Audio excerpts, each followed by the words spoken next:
to my lecture today.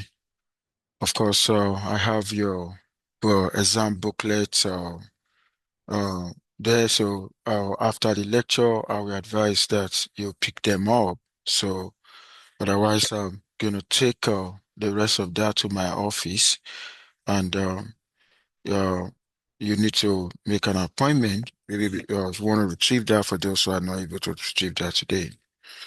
So the performance was nice, like I said. I think average of 90%. So she's not too bad.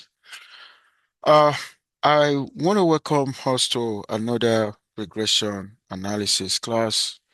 Of course, the other time we actually started what I call binary logistical regression.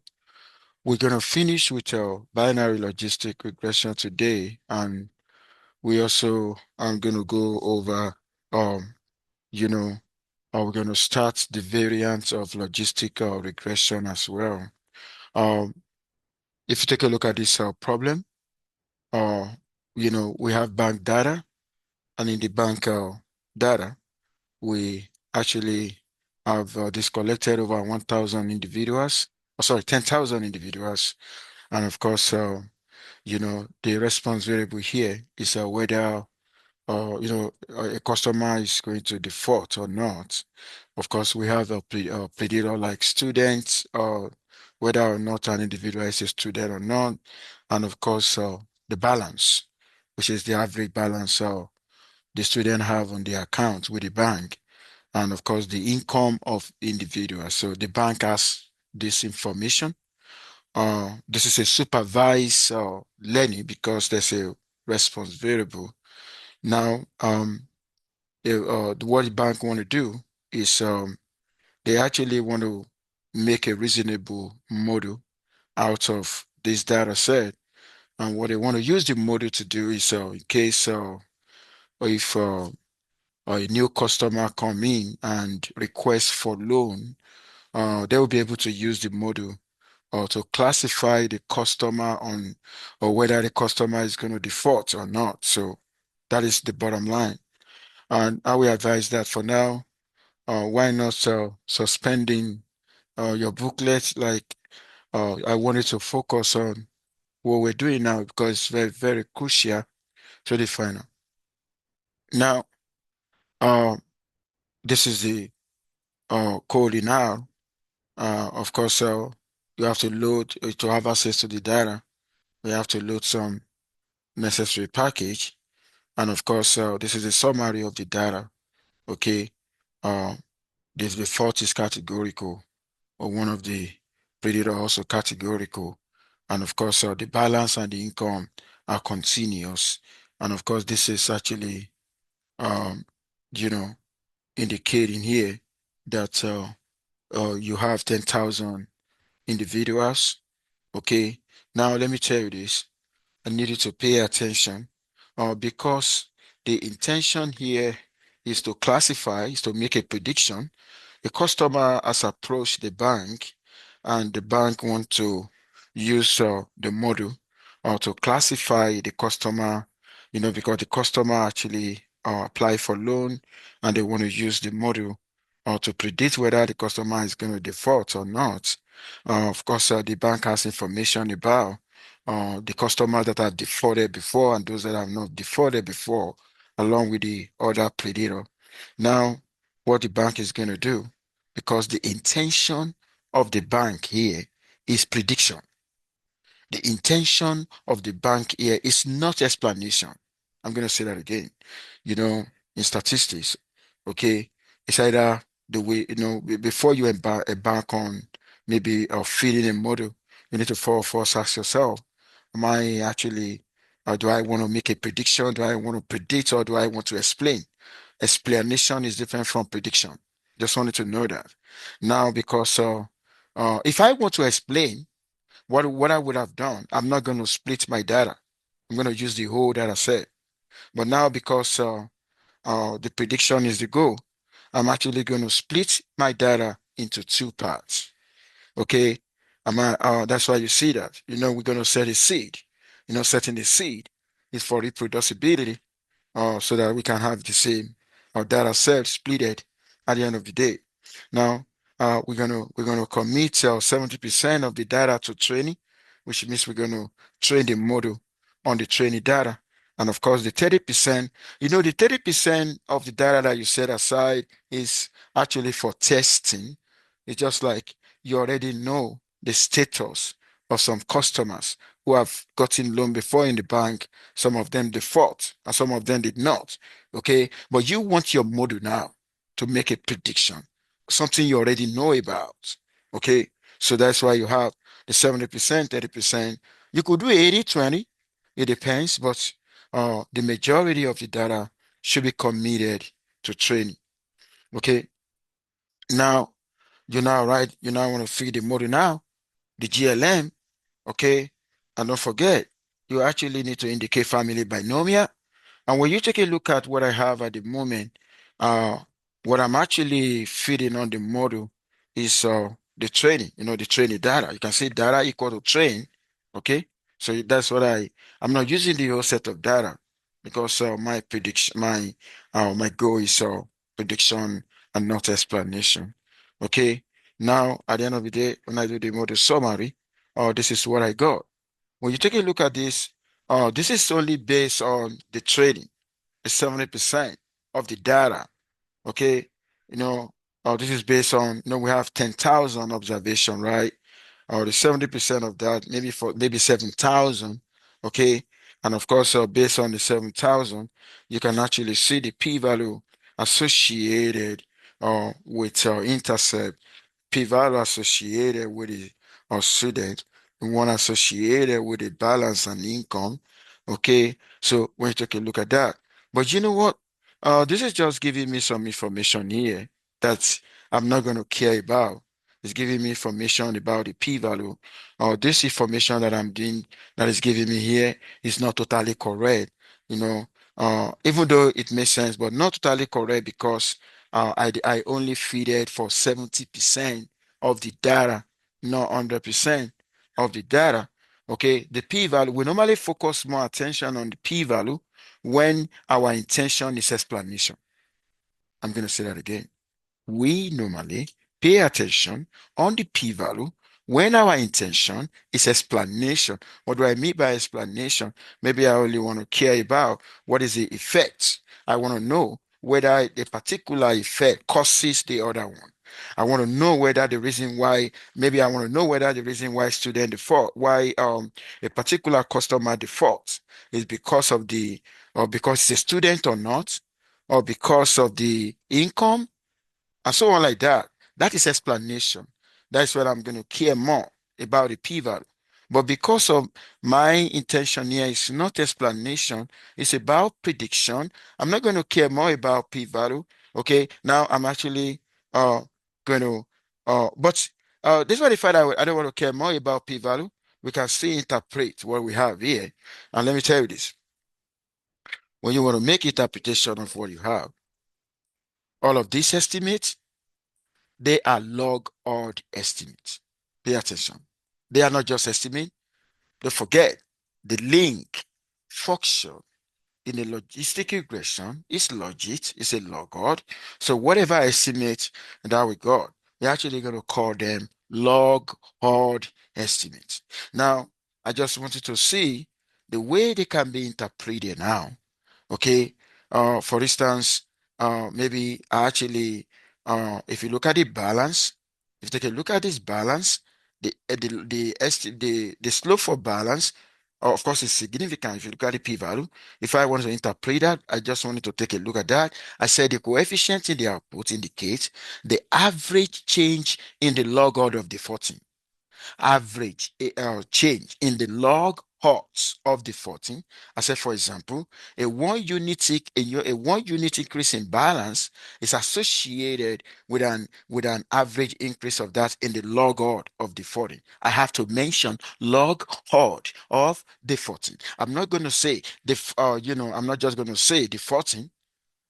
I have to say Lord God of the 14. I needed to pay attention to this because when you see your grade of taking off, maybe because of the fact that or properly interpret something. So the way we interpret in statistics or the way we interpret our model actually differs. Okay. Now, that is how, if you take a look at the zero point 0.0. So that is the way we're going to interpret each of these. Some of you may be wondering, for instance, if I want to interpret this guy, please pay attention. Pay attention. How do I interpret this guy? Now, if I want to interpret that guy, the intercept actually means all the predictor, the value of the response when all the predictor equal to 0, right? Now, what I'm actually going to say, in the output, students, yes, the one of the categorical predictor, the arrow actually coded yes as one, that somebody is a student. Now, if I want to interpret the intercept now, I'm actually going to say when the income is 0, when there is no money, when there's no balance, when the balance is 0, and the person is not a student. Because what is appearing in the output right now, it said, student, yes. Like I said, do not focus on your booklets. I see some people discussing booklet. Can you hear me? With that apart for now, we are into another one that is linked to the final. Okay, so when I'm done, you can come to me if there's any. I want you to focus on this one now. Okay, thank you so much.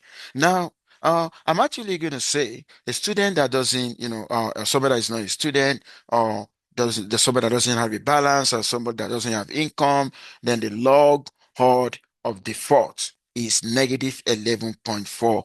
I just wanted to see the interpretation. Okay, now. Of course, the p-value will still give us an idea on how significant the predator is. Okay, now I need you to pay attention. In the linear regression model, where the response variable is continuous, we know if I want to model, if I want to measure how model actually closely fits my data, I normally talk about R squared. Don't forget, uh, one of the criteria of model fitness is R squared. R squared and some square error. But how do I do that? If I want to talk about binary logistic regression, how do I assess model fit instead of R squared? We actually having a new name, which is this guy here. Can you see that? Which is Manfred and House squared. Okay, and let me tell you this, the Manfred and House square is from 0 to 1, but we consider a good model when we have a R or MC Feder and R square, when the one that is over 0.4. When it is over 0.4, we consider that a good model. But you know what?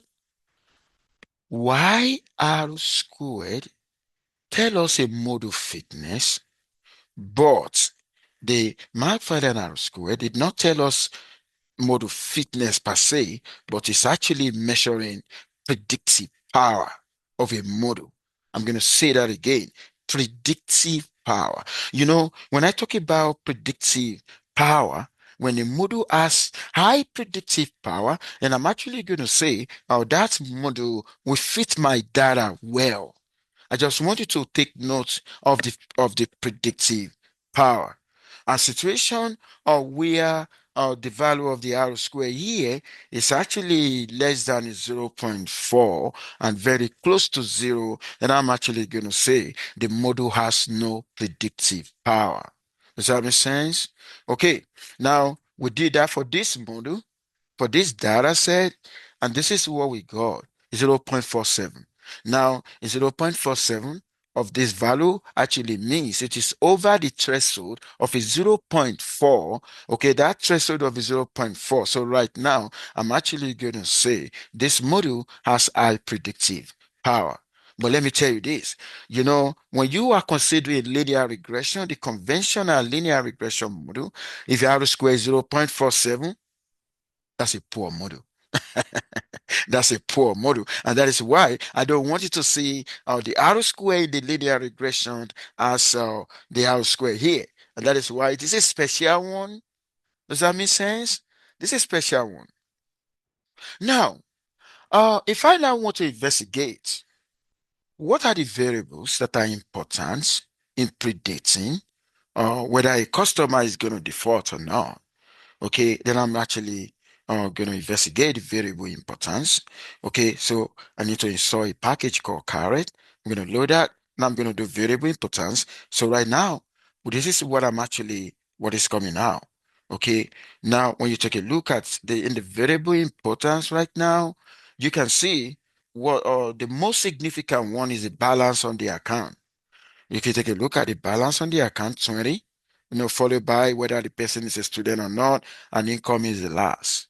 So we're talking about how important is the variable in predicting default, the probability that somebody is going to default. We're referring to this data set. This is not general. This is for this data set under investigation. So the most important variable that the bank is going to consider, what balance do you have in your accounts? It has happened to me before. I wanted to get a loan, and the way they were asking me, what is the balance on your accounts? Okay, they asked me. They also asked about the income.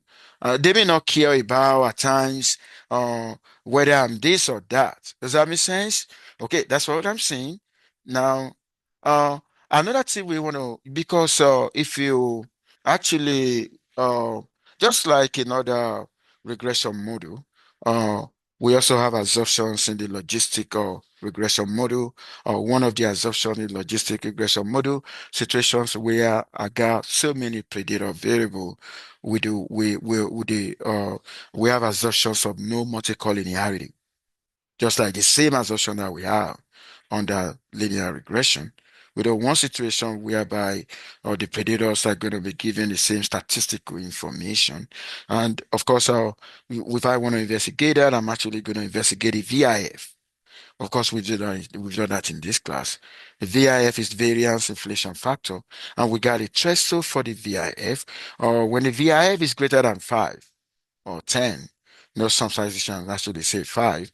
But if you take a look at this, when I got the VIF associated with all the predator here, they are all below the threshold of 5. And because of that, I'm actually going to say that, no problem of multicollinearity. Okay, so no problem of multicollinearity. I also need to investigate whether relationship between the logit is linear, because the logod has to be linearly related to the predator. We also need to investigate that as well. And if every other thing stay fine, okay, if none of the assumption is violated, we can now start using our model for prediction. I needed to pay attention now. I want to use my model now to make a prediction. Okay, now somebody approached my bank, and that person has asked for a loan, and okay, I look at and it's a customer in my bank, and now I say, well, how much do you have in your balance? The person said I have 1,400 in my balance, and I say, okay, your income, maybe income per month or whatever. The person say it's $2,000, and you know what? But what uh, so right now I want to predict for two. I want to predict for when the person is a student and when the person is not a student. That's why you say yes or no. Now, so I want to predict. Now, when you take a look at the prediction now, okay, you take a look at this. Please pay attention. When the person is a student, the probability of the person defaulting is that. Okay? When the person is not a student, I'm actually talking about uh the two of them, whether students or not, they have the same balance, 1,400. They have the same income. The only difference between them is just like one is a student, the other one is not a student. And what this model is actually predicting now is that, the probability of the foreign, for the two category is what you have. Bank don't just take decision. They are guided statistically. They have data analysts working for them. They have statisticians working for them. They are actually going to put all this into consideration before they actually going to take their decision. Which one has a high probability of defaulting between students or no student? Is no student when you are not to take a look at that according to this data. Okay, now We want to do model diagnostics. And what do we mean by model diagnostics? Of course, in model building, uh, before I can actually be sure that my model is doing a great job apart from investigating assumptions and so on like that. You know, I I actually need to have a cut off for that, the threshold that I'm actually going to use. Okay, now we got a threshold for the model to be that. What is the meaning of what I just get right now? I said this tell us that the optimal probability cut off to use is 0.5451712. And I said, thus, any individual with a probability of defaulting or higher, will be predicted, okay, will be predicted to default. Okay, I said the probability of defaulting, if the probability of defaulting is higher than, is either this value or higher than this value, then that person is more likely to default. And also I said, why any other with a probability less, the number will be predicted not to default. Now, why do I need this? At times we need to create a threshold, to be able to, like a boundary, to be able to take on the moment something fall below the boundary, I'm going to say no, no, no, no. And if something fall above the boundary, maybe I'm going to say yes, yes, yes, and stuff like that. Now, the next thing that is very, very crucial in classification study is what we call confusion matrix. The confusion matrix is actually going to give us opportunity to see whether your model correctly classified or not. We can actually have a measure of sensitivity and specificity. When I say sensitivity, what do I mean? Okay, if because nature always knows the truth. Okay, if these customers, they're actually going to default. Let's say the nature know these customers are actually going to default. What is the probability that the model, the logistic regression model that are fitted will actually catch them, will detect them? Okay, so that is what we mean by the sensitivity. What is just like you're trying to say, oh, maybe you're talking about medical diagnosis, and somebody or some people get tested for COVID. They get tested, and what is the probability that the machine will detect those? When some have when some have the disease, what is the probability that the machine will say yes, they have the disease? And when some do not have the disease, what is the probability that the model will say no, they don't have the disease? That's what I mean by sensitivity and specificity. Okay, so when you take a look at this right now, okay, here we are in the confusion matrix. Don't forget, you are using your test data. Don't forget, the other time you split your data into training and into test. You already have, you know the status of those ones in the test data, but you want your model to actually predict them. Now, when you see the one in the diagonal, the one in the diagonal is a correct classification, while the one in the half diagonal is a misclassification. That's a misclassification, and that's what we want to reduce. Let me tell you this, a model does not give exact characterization of reality. There's always going to be error. No matter what we do, there's always going to be classification error. And what we just want to do is to minimize the classification error depending on the model. So we did that here, and look at the sensitivity. The sensitivity is 37, about 38%, but the specificity is 99%. Let me tell you this. When sensitivity go up, specificity may go down. You are only going to be lucky if the two are very, very high at the same time. But it now depends on what you want. Okay, it now depends on what you want. It depends on your area, whether you are in the court of law, or you are into medical research, or you are into that. So that it now depends on what you, because what I know about court of law is uh they don't want to commit, they don't want situation whereby the court make an error and an innocent person is being sent to jail.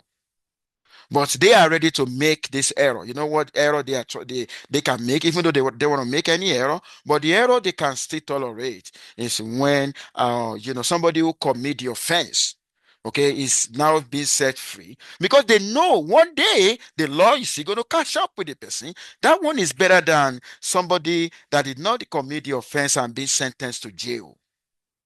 And that was why I said it depends on, you know, the area of application. Okay, so whether you want to go with the sensitivity or you want to go with the specificity, you just decide. You need to decide on one. Now, then, to have a better clarification on that, the situation where there's a conflict between sensitivity and the specificity, we can actually, compute the misclassification error rates. Okay, and of course for this model, misclassification error rate is 0.027, which is very, very small. And that's okay. Okay, so that's exactly what we have. Is there any question? I want to, before going into variants of logistic regression. So this is all what I got, for binary logistic regression. Is there any question?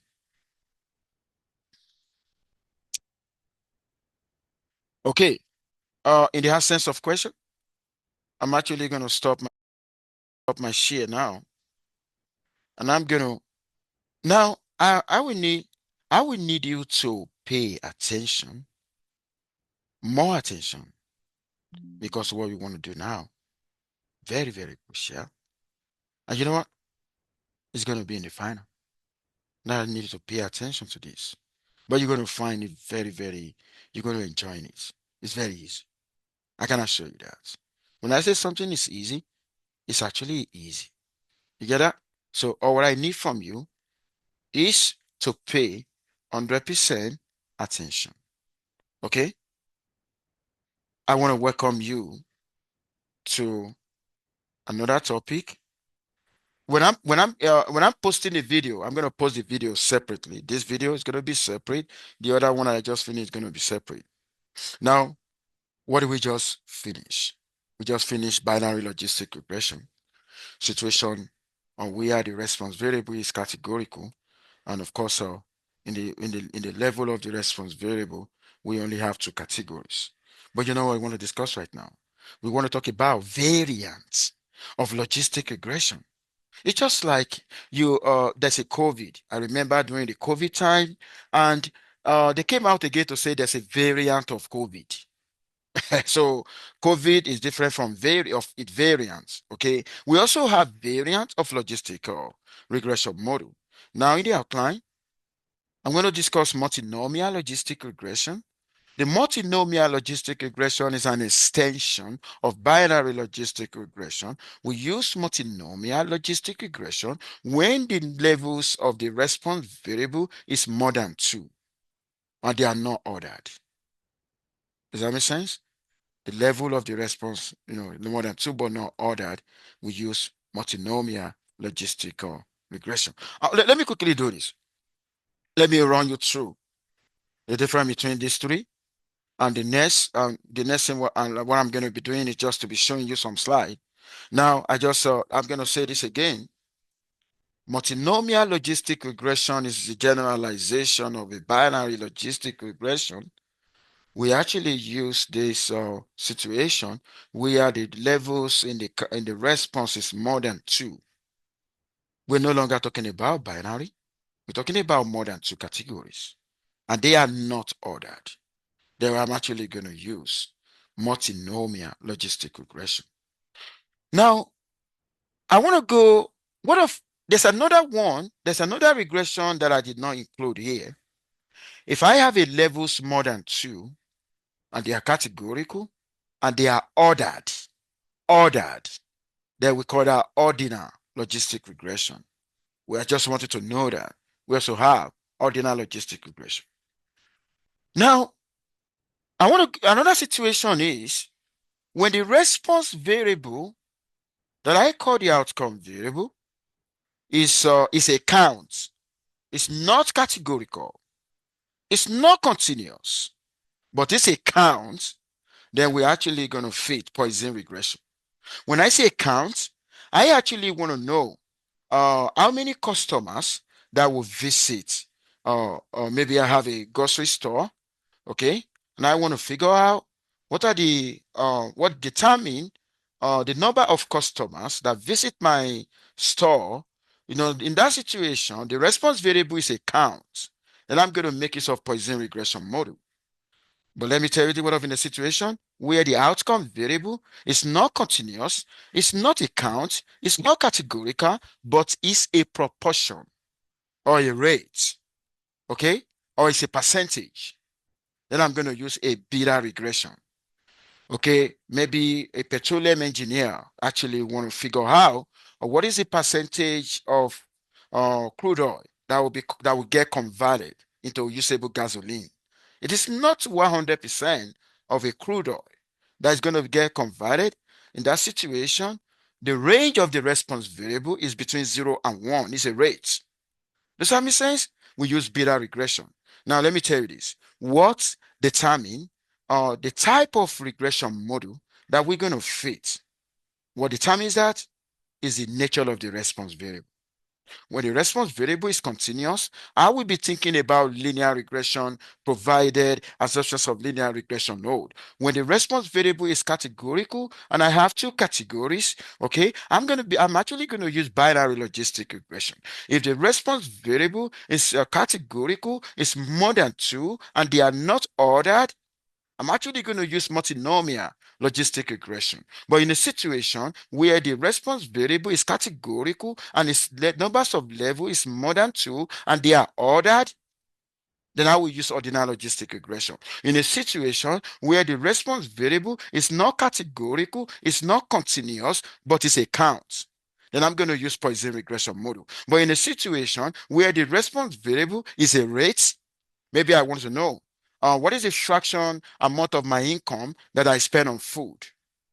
That's a rate, that's a proportion, that's a percentage. Or I want to know what is the percentage of crude oil that will get converted into gasoline during fractional distillation. Then I'm actually going to use beta regression. You can see statistics is like a story that goes on and on and on and on. Now that you understand all that, I want to run through a slide. I just talked about multinomial logistic regression. This is an example, okay? A biologist may be interested in food choices that alligator make. Adult alligator might have different preferences from young ones. The outcome variable here will be the type of food. The type of food that we have, is more than two, and the type of food, they are not ordered. Then I'm going to use multinomial logistic regression. Okay, maybe I want to look at the role played by some predator variable on that. Another example is an entering high school student make program choices among general. There's a general program, there's a vocational program, there's an academic program. If you take a look at this, the category, the type of program here is more than two, but no program is superior to the other. They are not ordered. So, and their choice might be modeled using writing score and their socioeconomic status. So you want to look at the effect of writing score, the socioeconomic status on the type of program you actually going to fit multinomial logistic regression. Okay, how do we do this in how? Oh my God, I have data set available. I got that from University of California at Los Angeles. If you put this data set or copy that into R, you're actually going to have access to the data, but I need you to pay attention. How do we fit this in R? What we're doing now is very, very crucial. I need you to pay attention. Focus more on this. If I want to fit a multinomial logistic regression, and I have three levels for the response, then I need to inform the R, the reference that I want to reference. I'm going to say that again. I got three levels of response. I need to inform the R which of the levels do I want to reference. The level that I'm actually going to reference, I'm actually going to look into the other level relatively to the one I reference. Right now, I'll give you 1 second.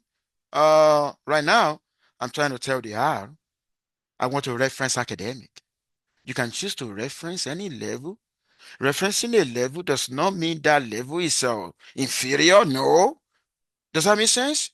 Now, oh my God. Can you take a look at the code now? The code here is multinom. Okay? The program two is a response, and these are the predator. Can we see the result? The result is going to come out in two ways. There's going to be the result associated with the coefficient. There's going to be result associated with the standard errors. This is different from the conventional linear regression. Now, how do I now write a fitted model? Because in the final, I'm actually going to give you an arrow output. Let me tell you this. In the final exam, you are not going to use R. Or using R software in the final exam is dangerous. What if it doesn't run like what we experience with the truffle package? Therefore, I'm actually going to give you an arrow output, or what you just need to do, make an interpretation. Does that make sense? That's a deal, right? Okay, now how do I write the model here? This is how I'm going to write the model. Why am I having two form of a model? Because I've already referenced one level. When I reference one level, I'm actually going to look at the other level with the relatively to the level that I actually referenced. What level did I reference? Academic, right? Now, if you take a look at model one, take a look at model one. Look at that. The model one is going to say log of the odd. The odd here is this guy. The log of the general program relative to academic equal to that. Do you know what I'm going to do? I will just go back into the model for general. This is the coefficient now that I'm actually going to write for that general. When I'm looking into general relative to academic, the second one, when I'm looking into vocational relative to academic, I'm also going to do the same. Here now, I'm actually going to have two models. Is there any question on this? I got two models because we got three levels, but we have referenced one level. We're actually going to look into one level with respect to the one that has already been referenced. Now, we can interpret, but I wanted to see my interpretation, like B13. A unit increase in the variable y is associated with a decrease in the log odd. I have to say log odd because binary logistic regression, multinomial logistic regression, Poisson regression. When you take a look at the one we're talking about now, the one that uses log odd in the interpretation, that must be log odd. Okay, so take a look at that. Okay, so just read that. Okay, so I just provide you with the interpretation, and now you can interpret the categorical variable, like going from low to that, and so on like that. If you take a look at the B2, B11, B22, B21, because when you look at the SES, okay, please pay attention. Why am I having these two? I have one continuous predator. A continuous predator do not have more than one level. A categorical predator, we have more than one level. Arrow is only showing me SES middle and SES high because it has reference SES low. So if I want to interpret that, for this one, I want to interpret the one in the general. I'm going to say, okay, instead of me to say for every unit increase, I'm going to say when I move from middle, so when I move from low to middle or low to that, and that is why you see the interpretation here that's centered on that. Okay, you see that? Take a look at that. Low to middle, low to high, low to you can see that. Okay, now I told you that the result that came out of the multinomial logistical regression, I think from what I'm seeing, I'm only going to get to uh I will handle this and Poisson regression today. And on Monday, it's going to be Bizarre regression because I don't want to rush. Okay, now there is the results here. It's actually log odd. Okay. All of this under the estimate is log odd. They are all log odd. Okay. Now, what if I want to get, if I want to get odd? Please pay attention. If I want to get odd, what am I going to do to log odd? Mathematically, log x equal to something. If I don't want log, I will exponentiate. Oh my God. Look at that. You remember on Wednesday, I said odd ratio is exponential raised to power beta 1? That's what we're doing here. If I want to go from log odd estimate to odd ratio, I'm just going to do the exponentiation. Okay. And you can, when you are doing that, if you want to talk about interpreting the whole God now, I said relative risk ratio. I'm not going to be talking about relative risk. I'm not going to talk about log God anymore after the exponentiation. How do I make a prediction? For instance, I actually want to predict, I have information about a student that that I actually want to consider program choice, and I want to predict for students from low socioeconomic class, from middle socioeconomic class, and from high socioeconomic class. Okay. If I now, this is what the prediction is actually talking about here. Take a look at this. You know, we want to find the probability that these students we actually consider a particular type of program, putting into consideration their socioeconomic class. We can actually do that here. Okay. Want to believe that maybe probably they have the same writing score. Okay. Now, please pay attention to what I'm to this. Hmm. If you look at this guy now, if you look at the academic, if you look at the general, if you look at the high, this is what the prediction that actually come out. Why do we have? If you take a look at this, can you see that for academic, for general, and for this? But to do this, we have to hold right, as a constant. Right is a predator. Okay. So if you take a look at what I have here, okay, there's something I need you to see. Let me do this. Take a look at this. If you can somebody add the row together, does it give one? Add it together, does it give one? You know what row one represents? Student in the low socio-economic class. The probability of student, because low here is for group one, middle is from group two, I is from group three. Oh my God. Students in the low socioeconomic class is 0.43, like 43.97% of them we consider academic program. That's what it means. Okay. So that is the interpretation. I'm done with the multinomial logistic regression.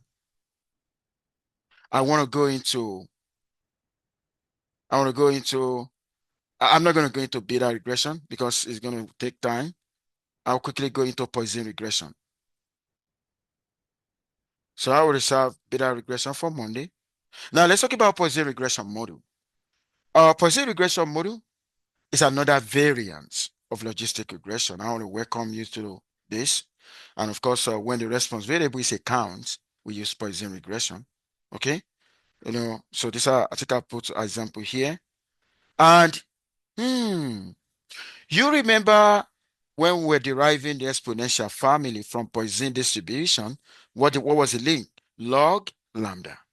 So can you see why we have log lambda? I mean log of that. So in the model, for instance, let me just come into this example. We want to predict the number of customer visiting store from regions. And we got predictors like number of housing in the unit in the region, average household income, and average household unit age and the distance to the nearest store, then to the nearest competitor, and S5, average distance stored in miles. I have this information, and because the nature of the response here is number, is a count, we have to consider feeding Poisson regression model. And let's take a look at the model. Oh my God. This is the feeder model. It has to be log lambda equal. Then you now write it linear, or the linear combination in the. Do you know if I ask an exam where you are supposed to put log lambda and you put y? That is wrong. That is for multiple linear regression. That's why I'm asking you to pay attention now. Okay, so the underlying distribution is Poisson.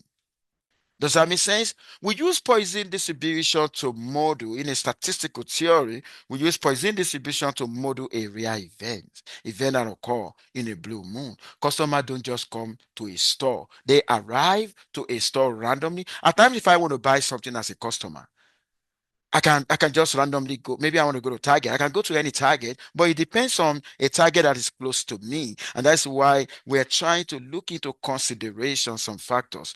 These are the data set. You can see, take a look at this. What do you see here? Numbers. Okay. Now, I want to feed the model now. How do I feed Poisson regression model? Please pay attention. Please pay attention. Take a look at this. I'm still going to write GLM, but I have to say family equal Poisson. I did not say family equal Poisson when I was fitting binary logistic. I said family equal to binomial when I was fitting binary logistic. Now, can you see that? Okay, the p-value here actually indicates significant of age, income, housing, and so on like that. Now, how do I write a model? When I give you this in exam, how do you write it? Oh my God, this is the model. Can you see the model? You're just going to write log lambda, then you write the way you normally write a feeder model in, conventional linear regression. Now, this is the interpretation. I don't want to rush you.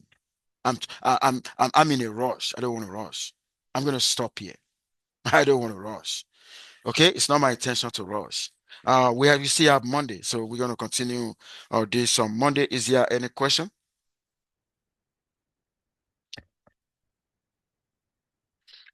Go ahead. Go ahead. Okay. The last day of instruction is on Wednesday. Does that make sense? If I hold a class on Friday, I will be fired. How do you want me fired? So I'm gonna meet you on Monday. I will finish the rest. Then I will look at the time. If the time permits us to look into the final exam practice question, we'll do that on Friday on Monday. But if that doesn't permit, then we'll do that on Wednesday. So the last day I'm actually going to appear in this class for teaching is on Wednesday. Does that make sense? Okay, that's all I got. You can take your exam booklet. That's all I have. Make sure yours stay safe. Yeah, for those of you that did not write exam in person, if you want your exam booklet, if you did not write in person, send me a message. I'll just send that to you electrolytically. Okay? Because I got some that did not write in person. Yeah. Thank you for the lecture today. Okay, so let me explain this. When you have done this before, it would have been over 30. Over 30. But when I realized that students have issue with that, I excuse them. So I now decide that whoever that do this, I will give the person extra The last question. That's what I've done. I just want to tell you about Okay. when I solve this question. I don't have any kind of questions. So When I solve this question, so I don't have time to solve about the last question. So I just okay, so I will give you 2 points. Okay, I'll give you 2 points. So what you're gonna do? Send me a message that is what you have before. Plus, now tell me your new grade. Now we had. So I'll give you 2 points. so okay. Okay, so I will give you 2 points. Oh, yeah, you will come. Oh, okay. Okay. Let's go be honest. Let's go honest. Okay. Yes. I was looking at this. We shouldn't. We shouldn't. You know, it's your grade is for you. Okay. Yeah. Well, because I was looking at this, Okay. and then because I was saying that's 4 points off from this. Oh, let me see. But What? then Let me see why you. 3 off. Oh, let me see why. Oh, you see this one? Right. Yeah. Oh, I definitely think. Oh, you did too. Okay. Let me see. Oh, yes. Yeah, because yeah. Let me see. Okay. You know why it doesn't improve that because the p-values. Okay. So that was why. So, Okay. but you're supposed to have 27 instead of that's all. Okay. So what I need you to tell to send me, you're gonna send me your previous score and your new score. Send me to the.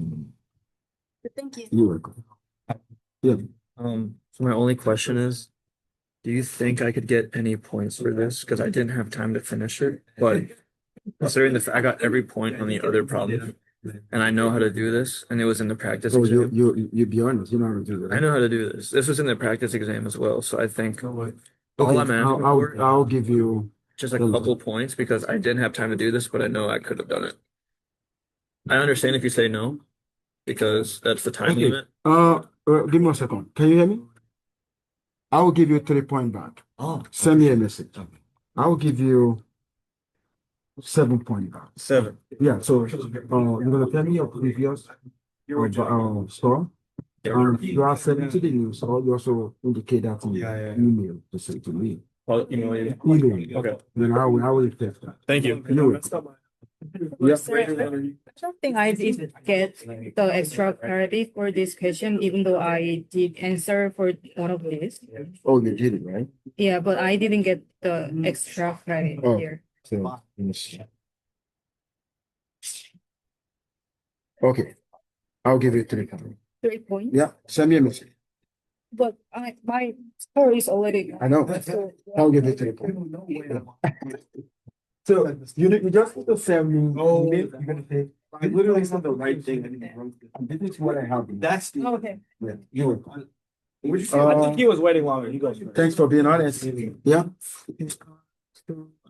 No, just one. Or just 1 point. See, let me see. Oh, here. Oh, you didn't write the movie around. You only want. I expected to put it value. Oh, you want me to put the value? Okay. Yeah. Okay. Now you know, right? Same thing here. Yeah, the same thing here. Now you know. Okay? But I'll send you a message. I'll give you 2 points. One each. Oh, sorry. You need one each. Let me see what you have in message. Oh, I'll give you 1 point. So send me a message for 1 point more. Yeah. So in this exam, actually, I didn't lose any points. All the Oh, you ones didn't I lose? attempted, yeah, I didn't lose any points. So the only one I lost is this excuse, and then I lost 15 for something for not enough Oh, on this one. So I okay. was just So wondering. 15, that would be, if you lost 15, that would be 85. Yeah, so I got an 85 in the grade book. So for the excuse, do I get 5 points back or 5 point cut? Oh, for no. the exam? So for the excuse, did you do the excuse that out? No, I didn't. No, if you don't do the excuse, So is you are excused from that. It's not graded. Like, so it's still 85. no, they define that I arrive at. It's just based on the one you did. Right. So not on the not the one you excused from. So does that mean it's 85 out of 95? Because the drop from. Oh, wait a minute. Because You make a point. 30. 30. I didn't 50. 50. And then 30. 85. 85. You are right. You see why you okay, work it out. 85 out of 95. It's 90%. It's 90%. So I'll email. Even. Okay, thank you so much. Send an email for class. Okay. Tell people to do the practical assignments. Oh yeah. I think I saw the message when I was coming in. Yeah, Okay, so and so like I filed the report to get like a. okay, I can give you extension. Thank you. You're welcome. So I will definitely extend that. I will extend that to now. Okay. You got nothing to worry about. I'm flexible. Okay. Thanks. Okay. The next Last question. year too. How are you? I'm good. How are you? Yeah, I'm so happy because you are happy. Just chatting up. Yeah. I was gonna say I'm in the same boat as Jennifer. I got literally all of the points on the rest of the exam, but ran out of time. That should be 85 out of 95. That's my bad. Sorry. So 85 out of 95, that should be like 90%, right? Something like Something that. like that. Work it out. So what? 95. Huh? 95. No, 85 divided by 95. You bump it up. So what you're gonna do is you can take a calculator, be honest. Hey, what is 85 divided by 95? So that's what you're gonna send me. You're gonna say, oh, you're gonna say, okay, this is my name, this is what I got before, and this is what my new score should be. Yeah. Sounds good. Mhm. I'll be expecting that. You can do that immediately. Yeah. How are you? Yeah. Question related. Okay, so interpretation statistically, I understand the log odds Yeah. being 0.05. Yeah. Yeah. But, you know, if this was like you were writing a report and trying to explain it for one, I don't know. Someone that is not in statistics. Yeah, no. And that's why you don't need log on, you need orders. So then I would take the exponent, right? Exactly. Okay, so if I take the exponent, then I get a number, but that No, the exponent, you want to go to the exponent? The exponent, keep going. Yeah, this is the one that is very important. Now, what there's somebody that is not in statistics, what they know about this. So these are like the odd ratio is talking about. So this is what you're gonna explain to the person. I think you see how now. So because the log odd is too mathematical, technical. That's why literally to hard. Yeah. So in biostatistics and statistics or in the scientific community in general, I think we can still explain hard. Like, Yeah. oh, the relative risk of going from here to here. If Okay. the relative risk is in one, they are equal. Got you. But if it is so, Yeah. so that is the word. I understand what you're doing. Is this back? Every time we do the ratio, is it always just going to be risk ratio, or does it's dependent on the data that we have? No, it's you always statistically, yeah. And you too. Statistically, if you are maybe you are in the midst of statisticians, you can still be talking about Lord God, Lord God, Lord God. Mhm. But if you are in the midst of them, see, they don't understand Lord God. But they understand what you mean by hard. Yeah. So that's why we can actually apply mathematics to say, okay, when I exponentiate the log God, Mhm. then I'm just going to have the hard. Mhm. Then I can interpret the hard, compared to just interpreting the log God. Gotcha. So odd is very, very important when Yeah. you want to communicate to non-statistician. But So that really makes sense, right? Yeah. Yeah. Because we don't want to overwhelm. Because let me tell you this: one thing is to do research, another thing is to communicate. Mhm. That Mhm. very, very important. Yeah. Because the investors, the bankers, some of them, they don't understand the statistical technicality. Mhm. So how do we present that in a way that they will understand Yeah. what we are saying? Yeah. And that's why we have to Yeah. we don't talk about Lord God. Yeah, we're going to start out their brain. Yeah. We're talking about Lord God. Yeah, let's talk about hard. Yeah. And we also need to tell them the meaning of hard. Like, Mhm. oh, we are looking at one relative to the other. Mhm. Then we understand that the more. Exactly. And I also have a question so for you do beta regression when we're talking about rates, right? So proportion. Yeah, you do. Can you say that again? But we do beta regression when we're talking about rates. Exactly. proportion. Rate, proportion, something in the range of 0, 1. So what if I had a problem, like let's say there's an election going on, and then you're doing per county, you're trying to predict which party is going to win, Democratic or Republican. That can either be considered, Percentage.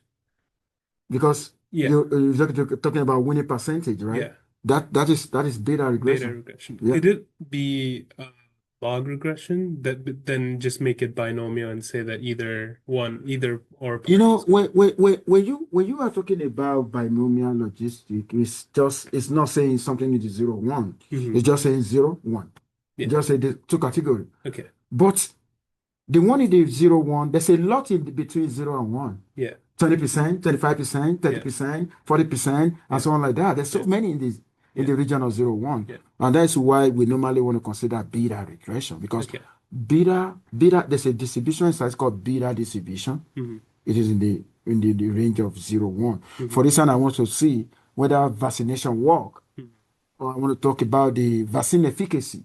Vaccine efficacy, we're not going to say that vaccine is good or bad. No, we're talking about the rates, whether 20%, 35%, and so on like that. If beta regression can be used. Yeah. So the bottom line is just what the type of regression Mhm. is the nature of the response variable. Okay. And that's why we have to put it in consideration most of the time. Yeah. Yeah. So that is So it. if for the credit card problem, if we wanted to understand or study what rates of transactions are fraudulent or default, then we use Exactly beta. what rate. Yeah. There we go, beta regression. If we just want to figure out which transactions go to default or not, or which person is going to default or not, then Then you go with logistic. gotcha. Because you have category. Yeah. It's either This or this or default that. or so it all Now you depends. now understand Yeah. it. It all depends on how you formulate your problem. That is it. Yeah. You know, the bottom line, it fall back to your research question. Mhm.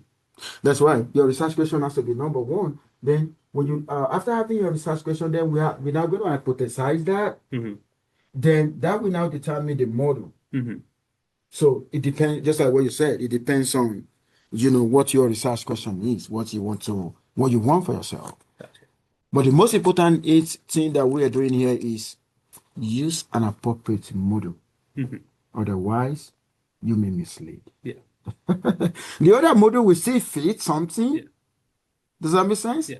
But they are not gonna, they're gonna mislead you. They're gonna mislead the audience. And another thing as well, we talked about feature importance, right, in today's lecture. Yeah. Is that different from looking at which features are significant? Because for features that are significant, you would want to look at the p-value, right? Yeah. So in statistics, if I really want to know how important is a particular predictor, I will go by way of p-value. Mhm.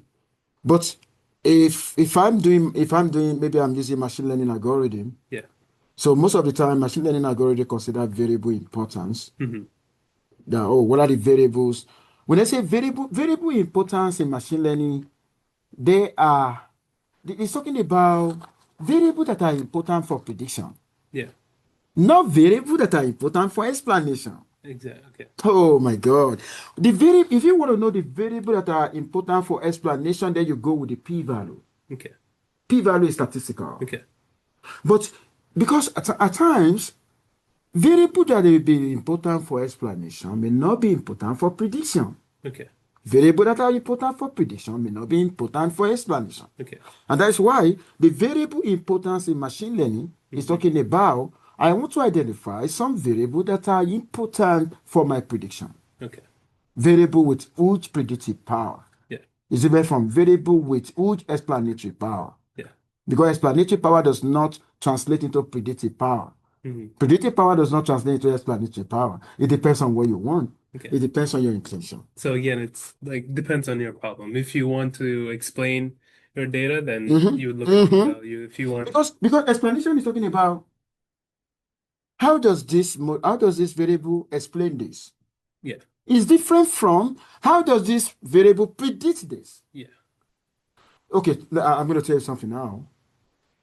If there's a relationship between uh, sales of ice cream and criminality, if relationship exists, are you going to say, oh, because I commit more crime, then there will be more sales of ice cream? no, And that's why we normally say association does not imply causation. hmm Causation is your intention in causation is explanation. hmm And your intention is just association hmm is prediction. hmm So they are not the same. Gotcha. That makes sense? Yeah. There's a lot of story. Yeah. All right, thank you. You welcome. Stay warm. Yeah, I got my booklet back.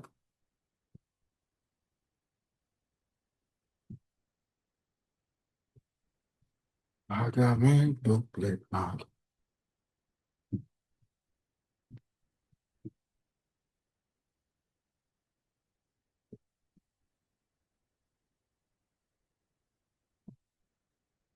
How are you? You okay, right? The performance okay? Yeah. You good? Mm-hmm.